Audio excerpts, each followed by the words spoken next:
Hello and welcome to this edition of Minstrels on the Block, where we bring you the finest singer-songwriters in the Valley area. This week's special guest is Shannon Summers.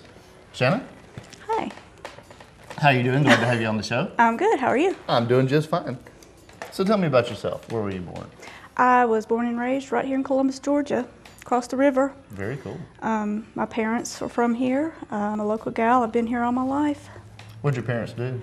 My father was a master electrician and worked many jobs, head of maintenance in different places like Dolly Madison, such as that. My mother worked in bookkeeping, accounting, and she retired from Aflac as a purchasing agent. Very cool. Now, were your parents musical at all?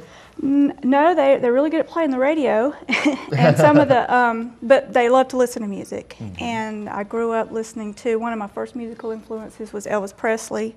My mom and my grandmother loved him. As a matter of fact, they were getting geared up to go to his show. He was going to come to Columbus, I believe it was 77. Yeah. And of course he died right before then, and they were devastated. And I was too, because they were, I guess, but I used to listen to 8 tracks of, I'm dating myself, but 8 tracks of Elvis Presley and Willie Nelson.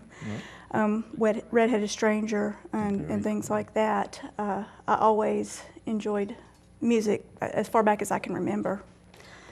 So at what point what made you take an interest in doing music yourself?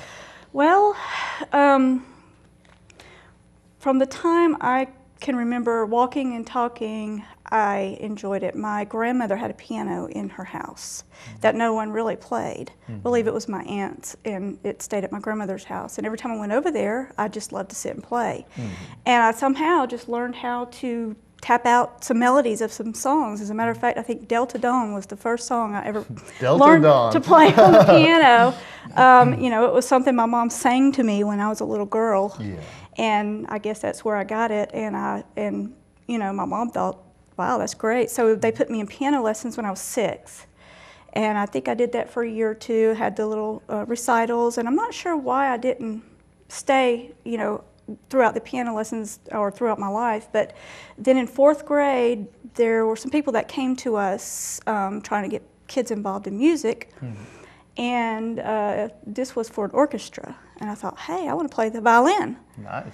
And so my parents got me a violin, and they didn't know anything about it. So it was a full-size violin, and here I was, 9 years old, little bitty thing, you know, with this huge violin. But hey, I managed to play it, and so I started orchestra in 4th grade and played all the way throughout high school. And let's see, I was in chorus in the 5th grade, and I did a little bit of band, tried the oboe, which I really wasn't good at it, and I didn't like it, so I stuck with strings. And I did marching band in high school. Cool. And all my life I wanted to be a singer, but I didn't have the confidence to do it. I was painfully shy, and I was afraid to sing in front of people. You know, I did manage to play my violin in front of people, and I had a few solo parts here and there. Somehow I got through that, but I was just terrified to sing in front of people. But I would be in my bedroom just singing away, and would tape myself on the tape player and, you know, pretended to have a huge audience with the hairbrush and all that. All that. So I just imagined doing that one day. And then my parents were divorced, and my mom met a gentleman, who was a singer. She started dating him, and he was in a local band called the Friends Band. A group of friends that had been friends forever would get together and perform, and they would play out, and they would have parties and play and things like that. And so I started going to those get-togethers that they would have. And one day my mom had one at her house, and I thought, this is it. This is my opportunity. I'm sitting in my mom's house. There are people here. I'm terrified. But I got up and sang. And although it scared me to death, I loved it. I had a great time. Another member of the band, a very good guitar player, he took me in the bathroom where the acoustics were great, and we worked up some songs. Cool. And did a few more. And so I played with them for a couple of years. Nice. I mean, we played places like Al Who's and the Loft and weddings and parties. And so, you know, I finally got to do what I wanted to do. The band is not formally together anymore, but they still sing at each other's houses and at parties and things. And so I sing with them. And so I've been singing ever since. What was the very first song that you ever sang in public? Goodness, I believe it was a Faith Hill song called "It Matters to Me." Cool. I like ballads. I know they're not as upbeat and entertaining as some people like when you're playing out. So I've learned some other songs that keep people, in a good mood. But that was one that I had been singing by myself in my room for a long time, and I knew it very well. And so I believe that was the first one I ever did. Well, one thing's for sure, if you are a vocalist, then a ballad really gives you a chance to let your voice shine. Exactly. Going back a little bit, what's it like? I've actually wondered this myself. What is it like playing in an orchestra? It's a lot of fun. You have to be pretty disciplined. You have to practice a lot. It's just kind of neat how all the instruments come together to make one great sound, And it's also, with me being as shy as I have been in my life, if there's enough people in the orchestra and you mess up, it's not quite as tragic. There are other people to carry you through. Right. But like I said, I have done a few solos, and that was nerve-wracking, but a lot of fun.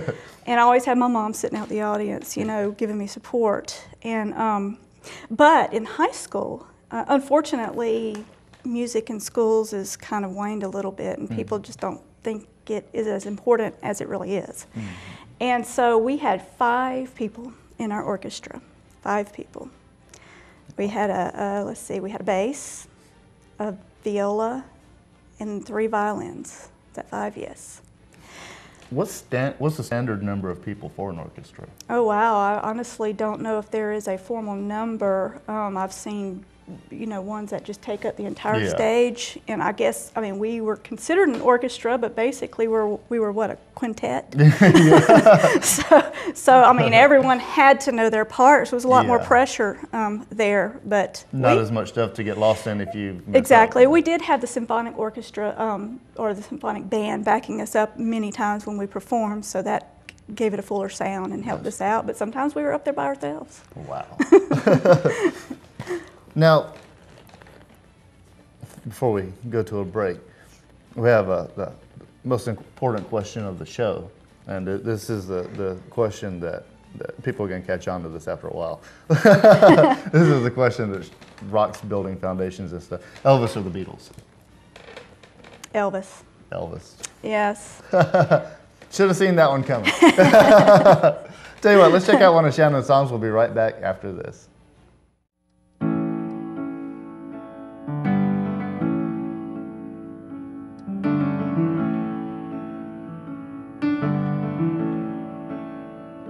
Said the night wind to the little lamb, do you see what I see? Way up in the sky, little lamb, do you see what I see? A star, high above the trees, with a tail as big as the sea, with a tail as big as the sea.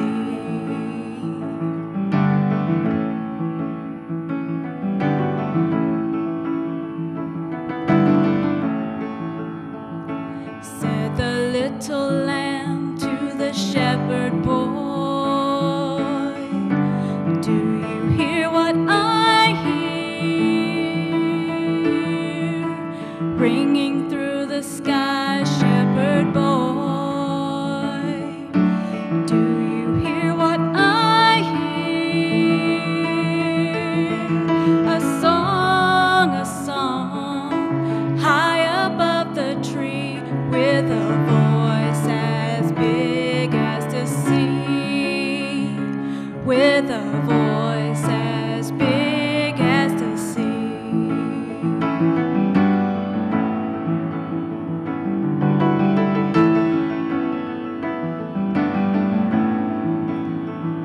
Said the shepherd boy to the mighty king, do you know what I know? In your palace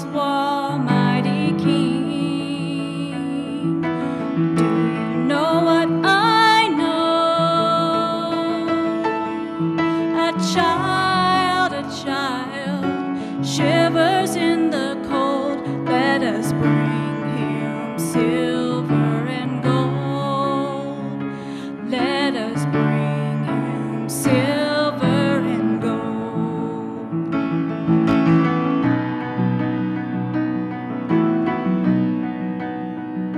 Said the king to the people everywhere,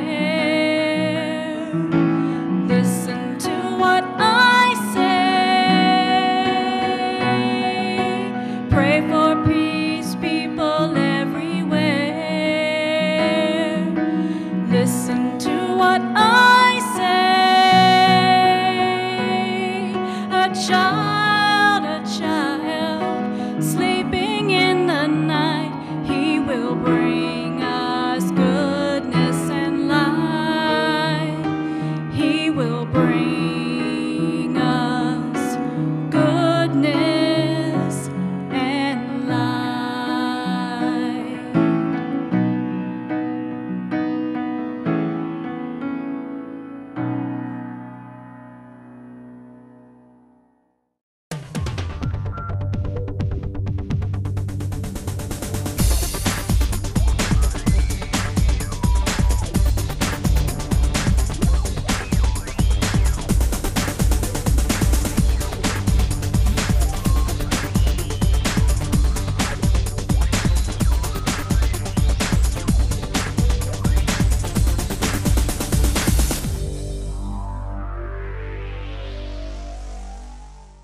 Hello and welcome back to this edition of Minstrels on the Block. Special guest, Shannon Summers.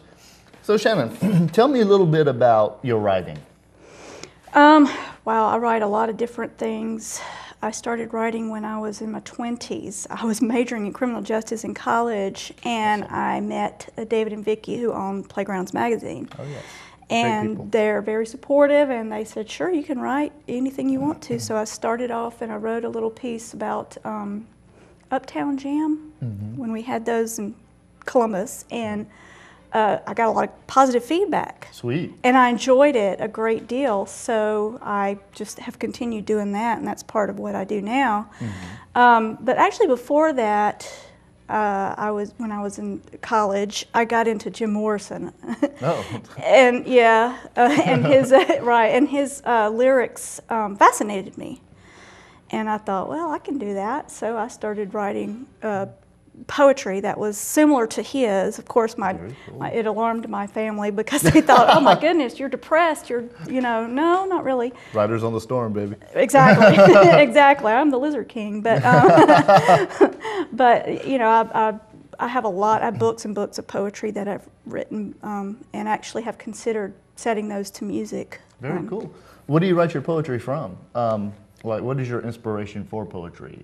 Wow, It varies. Anything going on in my life. I was a better poet back in college because I guess at that age, in 19, 20, some kids go to the dark side, I guess you want to call it, and it seemed to bring out a lot of thoughts and words, and of course I was just learning about the world, and everything was new because I was in college and all these new windows and doors were being opened up to me. And so I would write about, it seemed to be negative things. I didn't feel like it was, just some emotions I was expressing. Now that I'm a little bit older and a lot happier, or look more on the positive, optimistic side of things, the inspiration seems to be more difficult to find. You can't write a happy song. People seem to be more attracted to some of the heartbreaking, heart-wrenching things for some reason. So it's a little more difficult. But I think we need a little bit of positivity. In this world right now. So it'll probably come out, and I can make a good thing out of it. Definitely. Now, tell me a little bit about some of the stuff that you have going on right now. Your playgrounds and what else? Well, I'm writing on and off. It's not a full-time job, though I'm always looking for work. I Right now, I'm really involved in my church, in the music in my church. I am the choir director at my church in the little town I live in now, Waverly Hall. Oh, yeah. Isn't that where you're from? That is where I'm from. And especially because it's around Christmas, I've been extremely busy with that. And I also, it's hard for musicians to make money. Yeah. Hard for writers to make money. So to make some extra money, I have my own equipment. I DJ. I'll host karaoke parties, whatever anyone needs. Very cool. Like that. I'll sing at weddings, memorials, parties, just whatever I can do to use, my gifts to make money and to help other people as well. Because my faith right now plays a big role in what I'm doing. So I'm very involved in my church and the music there. It's important to me, and I'm really having a good time doing it as well. Yeah. I also have been thinking about putting together a CD, and what I want to do is to get Columbus and the surrounding areas, Phoenix City and such, has a lot of musicians, very talented musicians. And I'd like to get an eclectic group of them together and to perform some songs. I kind of would like to have some songs that I'm trying to write on there, or cover tunes. I haven't decided exactly what, but I'd like to do that. Yeah. And if there are any musicians out there that are interested, I'd be glad to talk to you and get together on that. Excellent. That's a great idea. Tell me, as far as, one question I have is, you write for Playgrounds. What do you write about? What is the subject of your writing? When I do write for Playgrounds, it's been a while, and I've talked to Vicki about writing some new stuff because it's past time. But usually, music events. I've gone to different venues or interviewed many musicians, some of the same ones you've had on this show, and just tried to highlight that we do have a lot of talent in this area, and I want people to know that. Yeah. A lot of people don't, and many people, if it's not on the radio or television, they're not interested in. The lament of the songwriter. Exactly, and those people who are famous now, they started off doing exactly what my friends have been doing. They weren't born on. They weren't born famous. Exactly, not most of them. So. You have to get a start somewhere, but the musicians need fans. They need people to listen to them, and the talent here is just unbelievable to me. How many musicians and talented ones that we have. Tremendous around here. So, but when it's mostly music stuff that I write for Playgrounds. I'll do some other events, festivals. I've featured artists before, and some of my poetry has been published in Playgrounds as well. Very cool. Now, let's just say it's a Sunday afternoon and you're walking around, or Saturday afternoon or whatever. What are you most likely to be listening to on your 78, 8-track, cassette tape, CD player, or iPod? Which one of those am I? No, what are you most likely to be listening? I just cover all the bases. Oh, okay. You mean what kind of music? Yeah. Oh, wow. My iPod has, even though my first car had an 8-track, my iPod, oh my goodness, I have from Berlioz to Reba McEntire to Jacob Dylan to Elvis Presley to Merle Haggard. I mean, just all kinds of different things I have. Paul Simon. I don't think I have any Beatles on my iPod right now, but it's easy to get it. So I'll have to check that out and see what I can do. But just an eclectic amount of different kinds of music I like. I even have some Asian American flute music. Nice. Not Asian American, American Indian flute music, and some Asian flute music on there as well. So I just love music. Just the sound of that makes me want to tell you to go listen to it. You should check it out. It's very interesting music to listen to. Soothing. Oh yeah, I can imagine. Very. Where would you like? What are your goals? Where would you like to see yourself end up? What is, like, whenever you're doing something, music, poetry, whatever, writing? What's your goal? What are you trying to reach? Well, of course, when I was younger, I imagined myself being famous. Everybody in the world knowing who I am. Shannon, right? Exactly. And of course, I guess now that I'm older, first of all, I know that's not realistic, but that's just not what I'm I just want to do music. I enjoy listening to it. I enjoy doing it. I enjoy singing, and I hope that that the people who do hear me enjoy it and can take away something after they listen. And it depends on the venue. I've done it in smoky bars at midnight, and I can do it in church on Sunday morning, and so it's a different thing depending on where I'm performing. But I'm happy where I am right now. I don't have any dreams of going to Nashville. I'd like to go visit, but that's one place I haven't been yet. But of becoming famous, that's just not where I am right now in my life. Right. So I'm happy doing what I'm doing right now. And being happy doing what you're doing right now is a very worthy goal. I believe so, yes. Most of us would probably do well being happy where we are right now. Yeah. Let's check out another of Shannon's songs. We'll be right back after this.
Hello and welcome back to this edition of Minstrels on the Block. Special guest Shannon Summers.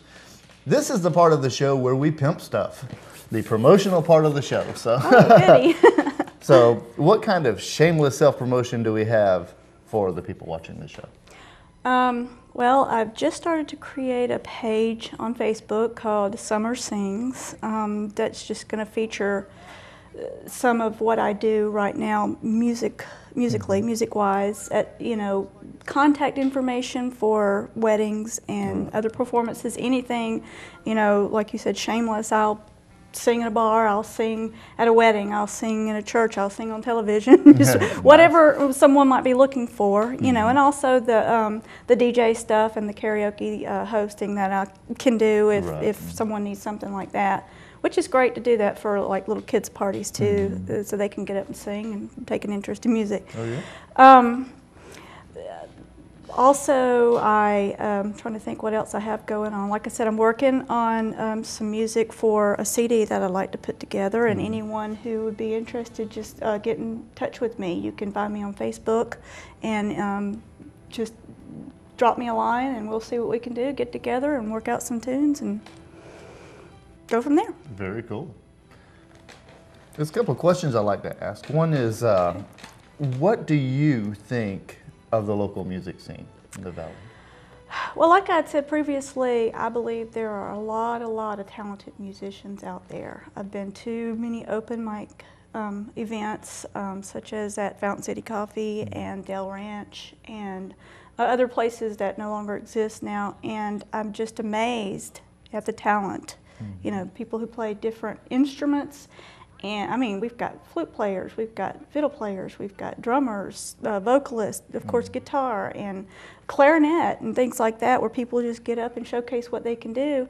And I'm just amazed at the talent. And of course, as we've heard before, the atmosphere, though, club owners and such just don't seem to support it as much as I feel they should. Of course, it's very hard to get paid as a musician, and a lot of people don't consider it work, but as all musicians know, it's a lot of work. Oh, we put a lot of money into it, time, blood, sweat, and tears, and we don't work 9 to 5. No. It's, if the inspiration hits you at 4 in the morning, then you do what you have to do. Clubs stay open till 2 in the morning. Yeah. People are playing and then hauling heavy equipment home, by the time the sun comes up. So I think they should be supported a lot more than they are. There is a following that you usually, when you go to these places and listen, it's the same group of people. And there are so many more people out there, and everyone loves music, but a great deal of people, if it hasn't been on the radio, they don't want to hear it, and they don't realize they're missing some really good music out there, and that they should give it a try and support the musicians and what they do. And musicians should get paid. Just remember, the first time you ever heard your favorite song on the radio, it was an original. That's right. Now, a follow-up to that question, how do you think it might be improved? What do you think that the Valley could do to improve the music scene? I think certain powers that be could have a more positive attitude towards musicians and treat them respectfully, instead of, like some worker bee, just on their staff, that it's kind of almost like sometimes musicians are treated as an annoyance. They don't want to deal with them. You just get out there and sing and leave. And I just think they should have a more positive attitude towards musicians, promote it more, like you guys are doing, more things on television and the newspapers and all, featuring local people, instead of the headlines being on Britney Spears or Justin what's-his-name or whatever that's out there that has nothing really to do with Columbus and Phoenix City and all. Promote the people that are in our own hometown. We've got jewels here that need to be exposed and featured and highlighted, and people are just missing out on a lot of fun and a lot of talent. And I just think get it out in the open and in public, and let people know what we really do have here. Very cool. Now, one other question I have, and this is usually my show closer. Let's just say there's somebody sitting out there on the couch with a guitar in their lap, pen and paper, somebody of an artistic nature, who wants to be an artist, wants to do it. Maybe they haven't done it yet. Maybe they're just getting started. Maybe they've been doing it for a little while. What advice would you give to aspiring artists watching the show? Keep it up. Practice, practice, practice. Anytime you're sitting around, grab the guitar or whatever instrument you may play and just practice. Play along to the radio. Write down everything that comes to your mind. If you can take classes, any kind of formal training is good if you can. If not, a lot of self-taught musicians. I don't really have any formal singing, vocalist training. It's just violin. Mm-hmm. And just don't give up. A lot of times you're going to feel rejected. Mm-hmm. A lot of times you're going to get discouraged, tired, but just keep on doing it. Keep on doing it. And as long as it makes you happy, just don't give up. Because you never know who's going to be listening. You never know who you're going to run into, what opportunities you're going to have, and just what may come of it. And like I said, if it's making you happy, then keep doing it. Like Dyke said, just do it. Well, Shannon, I appreciate you coming on the show. Excellent interview. Thank you. Very good input from Shannon Summers. Very good pointers, very excellent interview. Hope you've enjoyed this edition of Minstrels on the Block. I'm your host, Brian Mallard. Hope you have a Merry Christmas, if it hasn't already been Christmas by now. And we'll see you next time on CTV EA.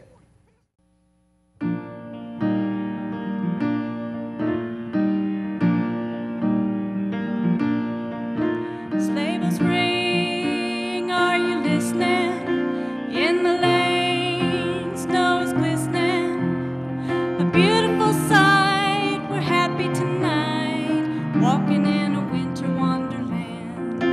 Gone away is the bluebird, here to stay is the new bird. He sings a love song as we go along, walking in a winter wonderland. In the meadow we can build a snowman.